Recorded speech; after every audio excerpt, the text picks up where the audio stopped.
The next thing I would want to look at is I would want to use this information to support my teachers in informing their instruction for the school as a whole.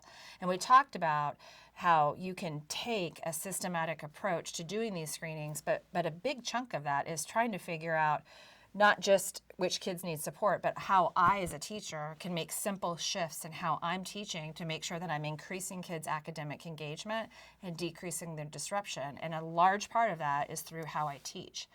So when we think about teacher level considerations, some of the things that we encourage people to start with is think about it instructionally. Like when you're looking at your classroom and you're thinking about how to support kids' behavioral needs, I want to know things like, are my expectations posted? Am I really invoking my full PBIS system where I'm teaching expectations, giving kids opportunities to practice and receive reinforcement for them?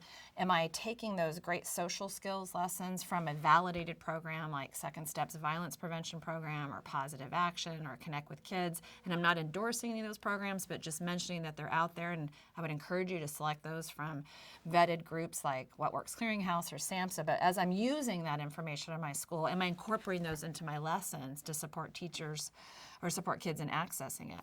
And I'm going to look at things like, am I building in choice? We know that offering kids instructional choices, not the choice of, hey, do you feel like working today or would you like to work? But here's 3 things you got to get done. Which one of these 3 would you like to start with?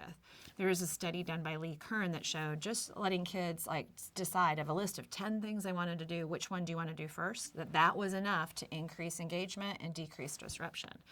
So choice is important. Having a sense of control in your school day allows kids to become self-regulated learners, which is a goal for all of us. And we want to also, in our instruction, be making sure that we are differentiating instruction in a way that allows kids to fully access our learning experiences.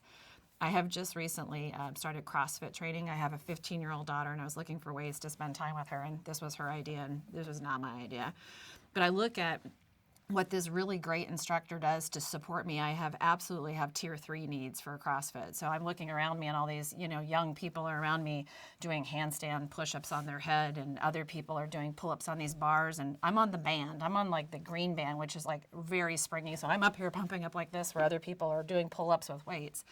The point being, he's making these modifications so that I can access that experience. I'm still there, I'm still doing it. It looks completely different than how other people are doing it, but I'm meeting the same objective. And when I think about that, I also want to mention I'm a stellar role model for every 20-year-old woman in that room that if they don't take care of themselves, this could happen to you. So thinking instructionally from a school, you're doing what it takes to make sure that kids can access this experience. So it's differentiating our curriculum. It might be giving kids flexibility on how they can show what they know or the methods by which they get through it. Think about CrossFit. The other big idea I want you to think about is general considerations for classroom management. When you think about what people need to know to help kids be successful in school, so much of a smooth school day is managing the hot spots. Like, is there something for them to do when they come into your room? Is there a starter activity? Is there a closer activity? Do I have a method by which I'm going to move kids through transitions? For any of us who have taught young kids or old kids, we know that we lose valuable time if we're not careful about how we bring kids into our room, transitioning within. And we just want to make sure it's a really positive, safe, productive place to be. When I think about safety, I'm not talking just about physical safety, although that is certainly very important. I'm also thinking about, is it intellectually safe? So in other words, can I contribute to a conversation, make a mistake, and know that somebody's not going to mock me, not my teacher and not my peers? So classroom management is basically developing, this sense of with-itness and routines and procedures and a physical layout that supports all these things. And the last thing I want to mention here is that it's empowering teachers to really work collaboratively within these tiered systems of support. Is that we want to make sure that our general education and special education communities are empowered by low-intensity strategies that they can use on demand, either as Tier 1 practices or as Tier 2 practices, and in some cases even Tier 3, to support kids that have these needs. So for example, these are hypothetical data. If I had these data, so let's say I completed screening and I'm at the elementary level and I've done these screenings, I hit save, and I look at this information on my class. If these kids were my kids, I am not going to start by looking at this and thinking, wow, I've got a lot of kids to put into tier 2 and tier 3. What I'm going to be looking at are what are some simple shifts I can make in my classroom instruction using some more intentional low intensity strategies so that I can support all these kids, those that are struggling with acting out issues and those that are really more on the shy side. What can I do to support them being engaged and not disruptive and very comfortable with the instruction that we're offering? The screening data are an important piece, but it's not the only thing I'm going to look at. I'm also going to look to see how are they performing in terms of reading and math, in terms of acting out behavior, internalizing issues. I do also want to see like who's yielding office discipline referrals, and most importantly, as I keep trying to throw in, not most importantly, but importantly, absenteeism. Like, are kids there? I do not want to say a student isn't responding to my instruction if they're not there. So ideally, you're going to want to look at this. You're going to look at the total child. And we're working with some phenomenal schools right now to develop systems where you're going to be able to create customized reports in their existing management systems to pull these data in from multiple settings and then have it in one snapshot, one time, so that I can use data. We keep talking about data-informed decision making, but we have to make it simple enough that we can get accurate, reliable data in a really feasible way. So it might look like this at the elementary, and it might look like this at the middle and high schools. And right now, as I mentioned, we don't yet have cut scores for the internalizing items for the middle school and high school, but I can tell you that higher scores indicate higher concerns. But Wendy and I are currently working on some studies and hope to have that for you within the next 9 months. But whether I'm intervening with very young kids or older kids, I want to think about the needs of my entire classroom, and I want to work on polishing my instructional delivery. I want to work on polishing my classroom management skills, and then I want to focus on some of these low-intensity strategies. And what I mean by these are the following. This is a list of strategies that you can use in your classroom. And these are intended, again, to pull kids into instruction, keep them highly engaged, because here's how much time kids are in school. And then here's how much time instruction's offered, and here's how much time kids are engaged. We want to push this so that we capture every moment we can in supporting positive, productive, safe learning environments for kids. So I want to learn how to do things like increasing kids' opportunities to respond. So rather than like asking a question of just one kid, I might want to ask a question to the whole class and then give them a mechanism for responding. So it might be that I give all these kids little red, green, and yellow cards and hold up this green card if you agree, a red if you disagree, a yellow if you're not quite certain. Or I might do cups where I'm having kids work in groups and I have them arrange their communication cups. I want to teach every single teacher about behavior-specific praise as a vehicle for providing feedback on whether or not kids are meeting expectations. In order to do behavior-specific praise, our strong encouragement is that we're praising things that kids can control, their effort, not their ability. We want to shape what the research community calls malleable factors. So I want to praise kids for being diligent in their efforts and making the attempt, for being on time. So in a PBS school, all the things that we set as expectation, that's what would be the indicators for kids of success. So it's not going above and beyond, but it's meeting those expectations.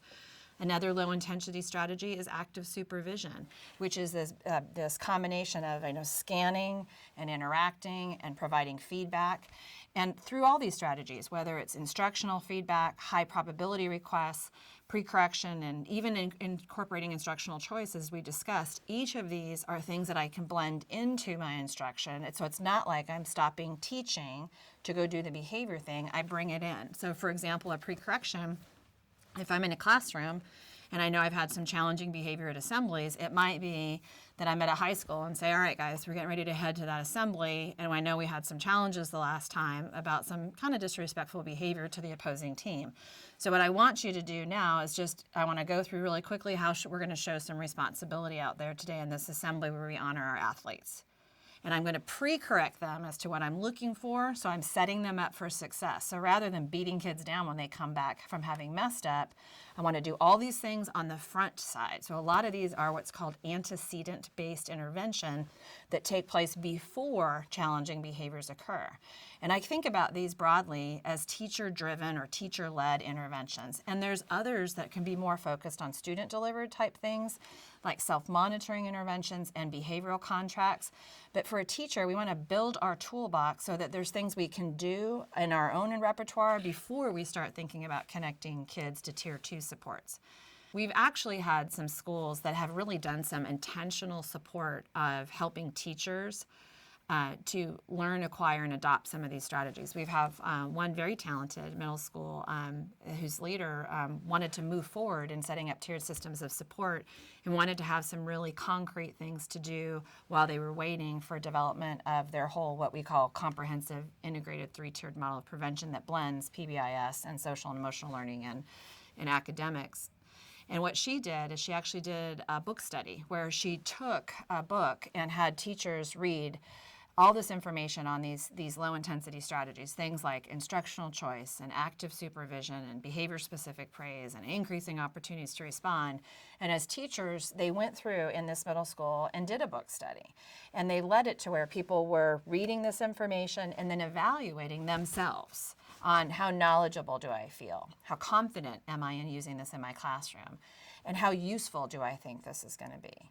And then, as part of that, they're getting people to be reflective in where their skill sets are. And her long-term goal as this principal is to identify people that in their building will be on-site coaches. So it might be that, Kristen and Meg are going to be the two that have self-identified themselves as very knowledgeable and very confident in instructional choice. And it might be that Jason and Jim are identified themselves as really excellent at active supervision, and it might be that Wendy and Meredith are really great at behavior-specific praise.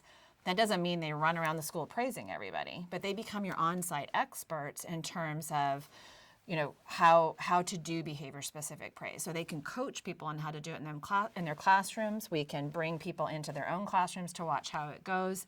But there's a lot of untapped talent in our building. And there is a perception, and I'm not saying this is reality, but I think some people feel that at schools, the principals only are aware of the 5 really talented people, and they don't sometimes see that broader depth. So one of the reasons we do these types of self-assessments to look at people's knowledge, confidence, and use of these different skills is to highlight people's successes and then build infrastructure in our own buildings, capitalizing on all the talent that we have so we can quickly connect teachers to the supports that they want. And in that type of a plan, the goal would be I serve as a coach in one capacity and I serve as a learner in another capacity. And the reason I keep saying two people is that life happens. People move, they get married, they change jobs, and we don't want to tie up all of our knowledge and training in one person on a strategy. So that's the reason we focus on 2. At this point, I'd like you to please go back to the conversation if you're with people and chew on this for a little bit. What do you think about the possibility of this intermediate step on focusing on supporting teachers and developing their own repertoires to manage the kids in their class? So if you're looking at your screening data and you've got more than 20% of your kids in your class that are showing Tier 2 or Tier 3 needs, how would you feel about the possibility of being intentional in some of these professional learning opportunities to build these strategies? So as you're thinking about this, one of the things I want you to keep in mind is how would you do it? So if you decide you're going to move forward with this, I want to tell you some people have done the book studies ideas. Other people have access professional learnings from their states or the PBIS networks. You also are able to even think about the possibility of making a plan for professional learning in every single faculty meeting. What if you did 10 minutes in every single faculty meeting? Like you might start the year on how to do behavior-specific praise and say, here's our on-site coaches. The next month might be, I'd like everybody to learn a little bit more about providing instructional choices to kids. And then November might be increasing kids' opportunities to respond. So as you have this conversation, think through what that could look like in your building, and we'll check back in about 5 minutes. Thank you all for having that conversation. And as you're thinking about this, some of the feedback that we get when we first introduce this possibility is some people are excited by it, and some people are a little bit nervous about who am I to coach my colleagues. And I just want to reassure you that you've got wonderful capacities in your building. And so we would want you to not go in and be didactic in your coaching, but definitely, very supportive in providing instructional feedback and instructional coaching.